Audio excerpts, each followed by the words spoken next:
ایک بیٹی کی شادی نہیں ہو رہی. میری بیٹی، میں تو روز دعا کرتا ہوں کہ جن کے گھر میں بھی نوجوان بچیاں ہیں اللہ ان سب کے رشتے آسان کر دے. ویسے بزرگوں نے لکھا ہے عمل کہ اول آخر 11 دفعہ درود شریف پڑھو اور 3 دفعہ سورۃ الرحمن پڑھو، پھر 11 دفعہ درود شریف پڑھو، پھر اللہ سے دعا مانگو تو انشاءاللہ 3 دن میں، 7 دن میں، 11 دن میں، زیادہ سے زیادہ 21 دن تک رشتہ ہو جائے گا. یقین کے ساتھ آپ عمل کریں. اور دوسرا، میری بیٹی ایک بات کا خیال بھی کریں کہ آج کل ہمارے دماغوں میں ایک بڑی غلط قسم کے روایات، ماں باپ کے بھی کہ کسی بڑی جگہ سے رشتہ ہو،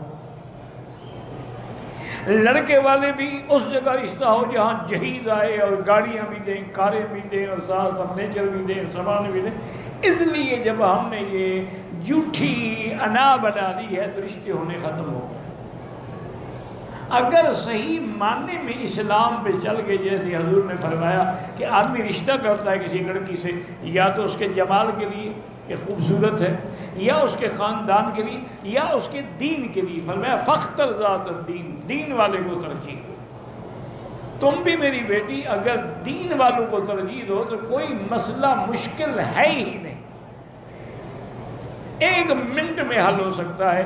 کوئی پاکستان میں، ہندوستان میں، بنگلہ دیش میں، ہر جگہ اللہ کے دین کے مدارس ہیں.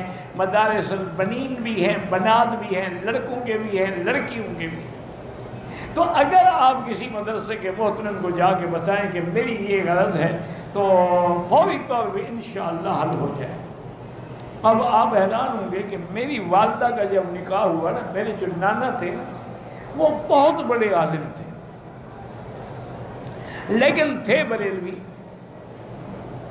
حضرت خلیفہ شیخ الجامعہ جو تھے نا جی، جو جامعہ عباسیہ کے پہلے شیخ الجامعہ تھے، وہ ان کو ملنے کے لیے آتے تھے، یعنی وہ اتنا بڑے عالم تھے. شیخ الجامعہ غلام محمد گھوٹوی رحمۃ اللہ علیہ، ان میرے نانے کے پاس آتے تھے بستی میں ملنے کے لیے. والد صاحب کو وہ تقریروں میں کافر کہتے تھے. ایک دن والد صاحب پڑھا رہے تھے، اس وقت چھوٹی سی مسجد ہوتی تھی اور ایک شیشم کا درخت ہوتا تھا، اس کے نیچے بیٹھ کے والد صاحب درس دیتے تھے. طلباء ماشاءاللہ بہت ہوتے تھے لیکن جگہ نہیں ہوتی. دیکھا کہ مولانا آ رہے ہیں تو والد صاحب حیران ہو گئے کہ کیسے جلدی جلدی. طلباء کو حکم دیا کہ حضرت کو گھوڑی سے اتارے. گھوڑی بھی پکڑے، گھوڑی کو باندھا اور حضرت کو آ کے بٹھایا.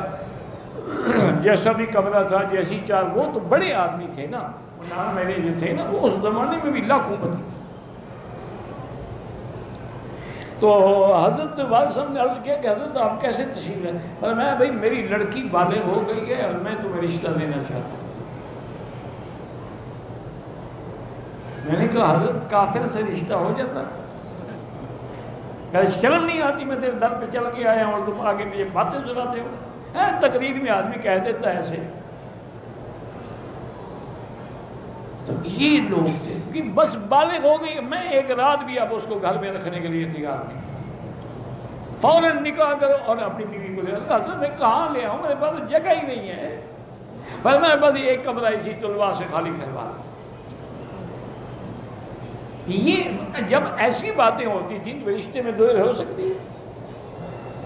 پھر اللہ نے ایسا فیض کیا کہ والد صاحب پہ علامہ انور شاہ کاشمیری رحمۃ اللہ علیہ کی دعا سے اللہ نے خزائن السماوات والارض کے دروازے کھول دیے. والد صاحب فرماتے تھے کہ دولت دروازے توڑ کے نہیں آئی، میرے پاس تو پھاٹک توڑ کے آ رہی ہے. اتنا بڑے امیر بن گئے پھر ماشاءاللہ. تو یہ اگر ایسے رشتے کرو گے نا میری بیٹی تو کوئی تکلیف. آپ یقین کریں کہ میں حرم میں بیٹھا ہوں، میری جب شادی ہوئی مجھے پتہ نہیں تھا. والد صاحب نے ظہر کی نماز میں تمام جماعتیوں سے کہا کہ بھئی آج عشاء کے بعد ہر آدمی اپنے گھر میں جو بھی پکا ہو لے کے اکٹھے بیٹھ کے کھانا کھائیں گے. تو شام کو 100-150 آدمی لے آیا، کوئی کچھ فرمایا آج میں اپنے بیٹے کی شادی کر رہا ہوں، یہ اسی کی برات کی خوشی میں ہے۔ وہی بیٹھے بیٹھے نکاح کر دیا، نہ مجھے پتا ہے نہ میری بیوی کو پتا ہے، کیونکہ وہ ان کے بھائی کی بیٹی تھی، ولی تھے شرعاً، ان کا باپ تو فوت ہو چکا تھا اور میں تو ویسے ہی موجود تھا، بس نکاح ہو گیا، بات ختم ہو گئی۔ ساری برادری نے، انہوں نے کہا اللہ نے ایک بیٹا دیا تھا، وہ بھی میں سنت کے خلاف شادی کرتا، کیا کہہ رہے ہیں؟ ساری برادری ناراض ہو جائے، میں اللہ کے رسول کو ناراض نہیں کر سکتا، بس سنت ہے، نکاح ہو گیا، جیسے حضور کے ہوا بی بی زینب کے بارے میں، اور میں بھی گھر سے کھانا لے آؤں، وہی کھلا دیا، فرمایا بابا یہی ولیمہ، تو میں نے آج جو سنت پہ عمل کر لیا ہے، اور مجھے کیا چاہیے؟ تو اگر یہی فیصلہ کر لو نا جی، انشاءاللہ کوئی لڑکی کوئی لڑکا جو ہے نا بغیر نکاح کے نہیں رہے گا۔ اور اس دور میں یہ ضروری ہے کہ جب لڑکی لڑکا بالغ ہو شادی کر لو تاکہ وہ گناہوں سے بچ جائے، کیونکہ اب پورے دنیا کے اندر شیطان ناچ رہا ہے اور موبائل کے ذریعے اسے تمہارے ہاتھ میں شیطان پکڑا دیا ہے۔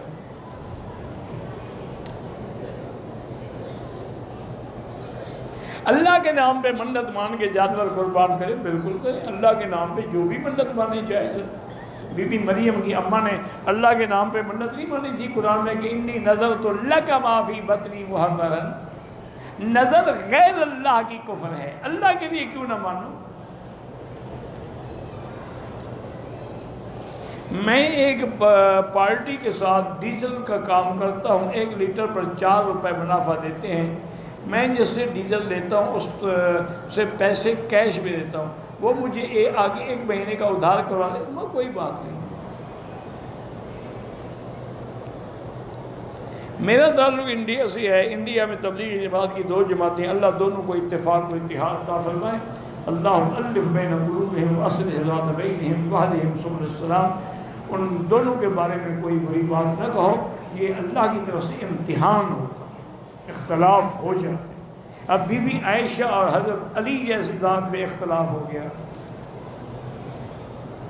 یعنی کتنا بڑا مقام ہے کہ وہ امہات المومنین ہیں اور وہ حضور صلی اللہ علیہ وسلم کے اہل بیت کا سردار ہے، اختلاف ہو گیا۔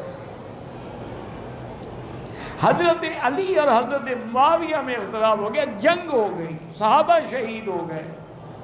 تو یہ ہوتا ہے، امتحان ہے اللہ کی طرف سے۔